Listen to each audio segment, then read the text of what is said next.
তাহলে কি আসন্ন নির্বাচনে অংশগ্রহণ করতে পারছে আওয়ামী লীগ? নির্বাচনে অংশগ্রহণ নিয়ে আর থাকছে না আওয়ামী লীগের কোনো বাধা? সরকার কি দিন দিন নমনীয় হচ্ছে আওয়ামী লীগের প্রতি? এই নিষেধাজ্ঞা কি দেখানোর জন্যই দেখানো হয়েছে? কারণ আজকের নির্বাচন সংস্কার কমিশনের প্রধান ডক্টর বদিউল আলম মজুমদার তিনি তার এক বক্তব্যে তুলে ধরেন আওয়ামী লীগের কার্যক্রমে নিষেধাজ্ঞা দেওয়া হয়েছে, কিন্তু আওয়ামী লীগ যদি নির্বাচন করতে চায় বা আওয়ামী লীগ যদি নির্বাচনে অংশগ্রহণ করে, সেক্ষেত্রে সরকার এবং নির্বাচন কমিশন আইনি প্রক্রিয়ার মাধ্যমে এটা বিবেচনা করে দেখবে বা আইনি প্রক্রিয়ার মাধ্যমে এটা সমাধান করে তাদেরকে নির্বাচনে অংশগ্রহণ করতে হবে। এতটা নমনীয় যখন সরকারের আওয়ামী লীগের বিষয়ে আসে, তখন তো এটা হতেই পারে একটা প্রশ্ন যে আওয়ামী লীগকে তাহলে আসন্ন নির্বাচনে অংশগ্রহণ করতে পারবে কি। তিনি আরও জানিয়েছেন যে আসন্ন নির্বাচনে আওয়ামী লীগকে ছাড়া নির্বাচন করলে সেটা কতটা অন্তর্বর্তীমূলক নির্বাচন হবে এটা সময়ই বলে দিবে। তাহলে আওয়ামী লীগের প্রতি কি সরকার সফট কর্নার দেখাচ্ছে নির্বাচন নিয়ে? যে হ্যাঁ, যদি আইনি প্রক্রিয়াটা খুব দ্রুত সমাধান করতে পারে আওয়ামী লীগ, সেক্ষেত্রে হয়তো বা শেখ হাসিনা দলের প্রধান থাকবে না, বা শেখ হাসিনার যাদের হলে গিয়ে বড় বড় ক্লেম আছে, মামলা আছে, হামলা আছে, বা যাদের দুর্নীতির অভিযোগ আছে, যাদের এই জুলাই আগস্ট গণ অভ্যুত্থানের মেইন পটভূমিকায় আপনার গুরুত্বপূর্ণ ভূমিকা পালন করার অভিযোগ আছে যাদের প্রতি, তারা হয়তো বা আওয়ামী লীগের নির্বাচনে অংশগ্রহণ করতে পারছে না। বাট ধরেন এই যে জামাত বা এনসিপি তারা পিআর নিয়ে নির্বাচনে যাবেই না, এরকম যদি একটা সিচুয়েশন আসে, সেক্ষেত্রে কি সরকার আওয়ামী লীগকে ফিরে আসার জন্য একটা আইনি প্রক্রিয়ার মাধ্যমে ব্যবস্থা করে দিচ্ছে, যেই ব্যবস্থার মাধ্যমে আওয়ামী লীগ ফিরে আসতে পারবে?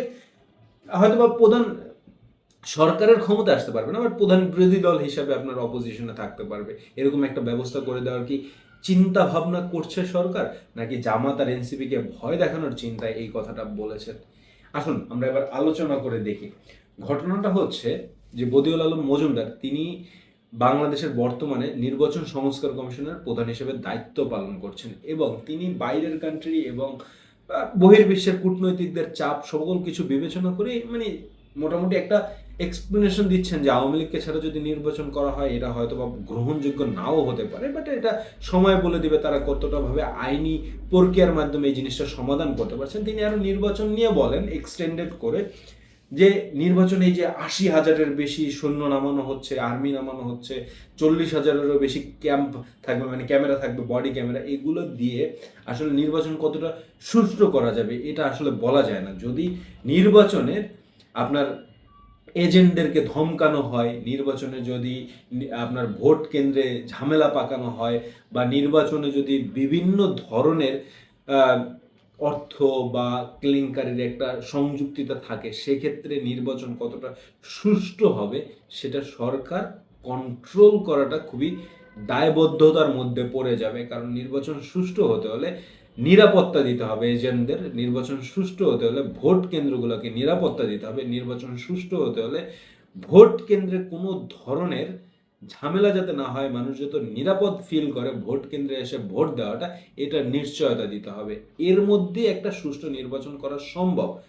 কিন্তু ফেব্রুয়ারিতে যে অনেকেই বলছেন যে নির্বাচন হচ্ছে না বা নির্বাচন হবে না, এটা আসলে প্রধান নির্বাচন সংস্কার কমিশনের প্রধান বদিউল আলম মজুমদার তিনি বলেন যে আমি এটা মনে করি না, নির্বাচনের দিকে এগোচ্ছে বাংলাদেশ, কিন্তু সময় বলে দিবে যদি কোনো ধরনের কোনো সমস্যার মধ্যে পড়তে যায় নির্বাচন, বা সংকটের ভিতরে পড়তে যায়। আর যদি সংকটের ভিতরে পড়ে নির্বাচন, সেক্ষেত্রে আমাদের জন্য মহা বিপদ বয়ে নিয়ে আসবে, এবং এই সরকার অনেক ধরনেরই বিপদের সম্মুখীন হতে পারে যদি নির্বাচন পেছায়।